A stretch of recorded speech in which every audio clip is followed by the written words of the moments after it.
Hello and welcome to Fight News Now Extra. It's John Pollock with all of your latest news in mixed martial arts. As always, John Ramdine and Robin Black will be by as we discuss the next fight for Paul Daley with Bellator. The UFC does good numbers in Brazil, and the Reebok deal continues to be a pressing topic among fighters.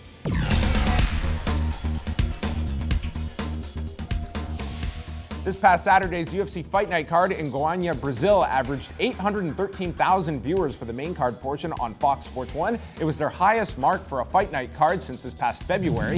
This past weekend's card was headlined by Carlos Condit and Thiago Alves, with Condit getting the TKO victory after the fight was stopped after 2 rounds due to Alves breaking his nose. In an interesting statistic, the peak point of the show from a viewership perspective came during the Ryan Jimmo versus Francimar Barroso fight. Bellator has announced that Paul Daley has been added to the July 16th card in Uncasville, Connecticut, as Semtex will step into the cage against 14-8 Dennis Olsen in a welterweight bout. The same show will feature Bellator welterweight champion Douglas Lima defending his gold against Andrei Koreshkov. Lima and Daley were scheduled to fight earlier this year, but an injury to Lima prevented that fight from happening. And finally, UFC heavyweight Matt Mitrione was a guest on the MMA Hour this past Monday with Ariel Helwani. Mitrione has publicly voiced his issues with the pending Reebok deal, which comes into effect on July the 1st. Last week, Jose Aldo was another fighter to voice his concerns, and Mitrione applauded the featherweight champion for speaking out in the position that he is as a featherweight champion and in the top tier of the Reebok payment structure for fighters. This Saturday night, we will have a 1-hour pre-fight show at 7 p.m. Eastern Time with John Ramdine, Robin Black, and myself getting you set for all of the fights coming your way from New Orleans, Louisiana. And then at 8 Eastern, 4 prelim fights coming your way on Fight Network, and then the main card at 10 p.m. And I'm here with John Ramdine and Robin Black.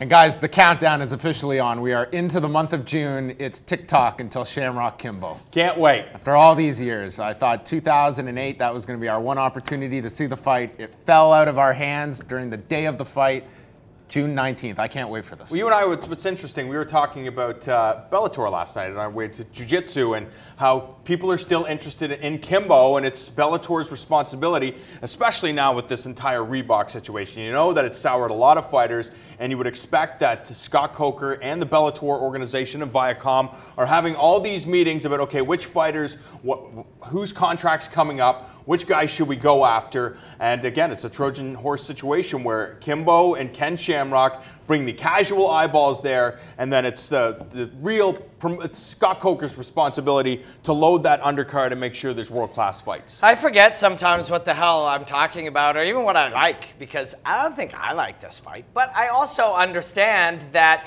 if people like fighting, if more people watch fighting, that's good for fighting, that's good for the other fighters, that's good for shows like ours, it's good for the business. So that's really good. I don't care about Kimbo Slice. Yep. I never really did. I'm sorry. It's neat that the guy beat guys up in backyards.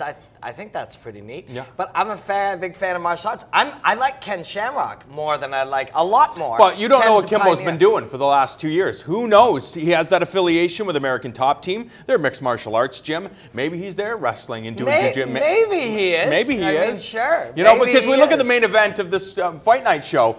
It doesn't look like Dan Henderson does it in jiu-jitsu. It looks like Dan Henderson has the same skill set that he's had in Pride Fighting Championships. Stop the takedown, look for the knockout, use your toughness.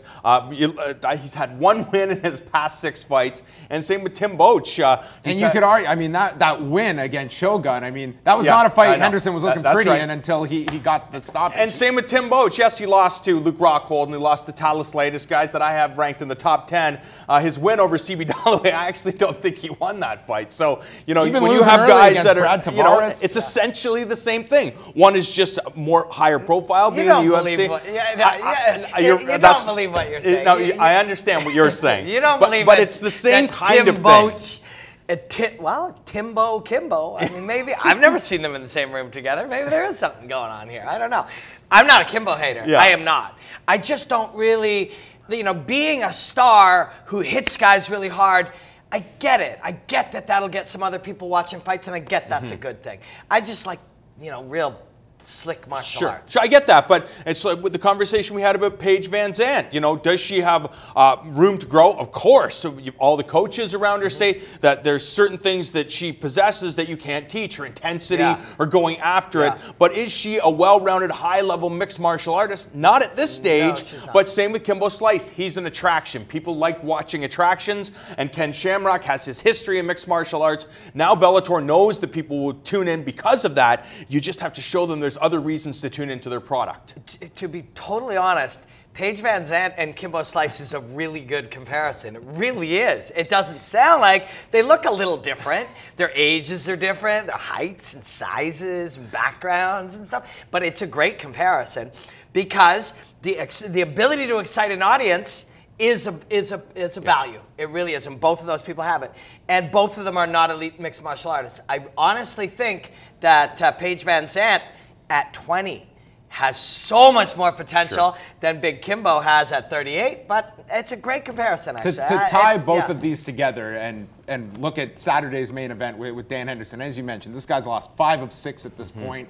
And typically you'd look at that this is kind of, Dan Henderson himself would be saying, listen, this is must win for me. He says the opposite. He's willing to fight for as long as he enjoys it. So let's say Tim Boetsch gets a victory on Saturday. You're in a unique position here because I would say if you are Bellator, you're looking at somebody that is going to generate interest. That Ken Shamrock and Kimbo Slice is a perfect example of two people no one is tuning in to see the latest in mixed martial arts technique from these two. They want to see 2 stars fight, and there's a winner and a loser. And Dan Henderson, I think this guy could lose 10 of his next 11, and it's still Dan Henderson to a lot of people. Of course. So what does happen with a loss with Dan Henderson? No, he's a name, and listen, when the UFC looks at his paychecks, is it worth the amount of money that we pay Dan Henderson to compete if he's lost 5, 6, 8, 10 in a row? But I think Bellator has a different philosophy. It's just whoever's a star, you go with it, and they have lots of shows in Temecula, California. Yeah, it's true. And you know what, man? It's what Shamrock said, too. He's like, I built this sport. I have every right to compete in it for as long as I want to if I love it. And you are absolutely right, Shamrock, and you are right, too, Dan Henderson. A lot of big fights coming up in the month of June. Kimbo Slice, Ken Shamrock, Tim Boetsch, Dan Henderson, and about 5,000 others. For Robin Black, John Ramdeen, I'm John Pollock. Stay tuned for more Fight News Now Extra.